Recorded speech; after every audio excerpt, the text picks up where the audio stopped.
Hola, com va? Avui parlarem al vídeo sobre l'accentuació gràfica en valencià, els aspectes més bàsics per intentar ajudar la gent que està començant o té alguns dubtes amb el valencià. El primer que hem de dir, entrant ja en la qüestió, és que en valencià, com en castellà, diferenciem entre paraules agudes, que duen la síl·laba tònica en la darrera posició, planes, que duen la síl·laba tònica en la penúltima posició, i esdrúixoles, que duen la síl·laba tònica en l'anterior, l'antepenúltima posició.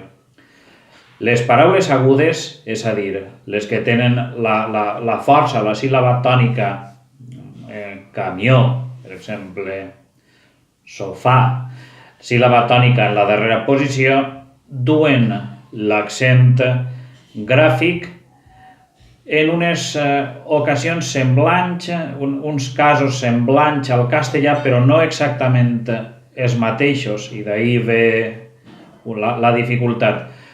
En valencià accentuem gràficament les paraules agudes que acaben en vocal, vocal més s, en, in. Per tant, hem de veure que no accentuarem les paraules com ara Ferran, record per al meu nebot estimat, Ramon, tampoc no accentuarem, etc. Una segona qüestió és que hem dit que les paraules agudes s'accentuen quan acaben en vocal, vocal més s, en, in. Vocal més s no vol dir s, no, vocal més s.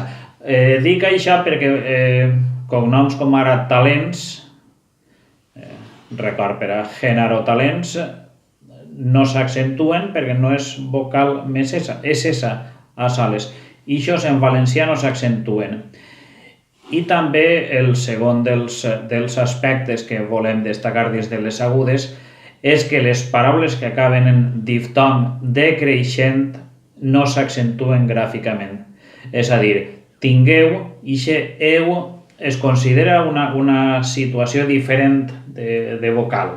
Es considera diftong decreixent i per tant la paraula tingueu o el cognom Bernabéu en valencià no s'accentuen. Passem ara a les paraules planes. Les paraules planes s'accentuen gràficament quan tenen un acabament diferent dels que hem vist. Així, per exemple, si no acaben en vocal, si no acaben en vocal més s o no acaben en, in, sí que durant l'accent gràfic, les planes, continuant amb el que hem vist abans del diftong, per exemple, sí que accentuarem anàreu. I per què? Perquè és plana, acabada en un grup diferent de vocal més s, en, in. Aleshores, per exemple, ibèric, altra paraula sòlid, són planes acabades en una combinació diferent, una situació diferent de vocal, etc., sí que durien l'accent gràfic. I per fi, les esdrúixoles, de la mateixa manera que en castellà, duen accent gràfic totes. Ací hem de dir una qüestió, hem de parlar d'una qüestió interessant.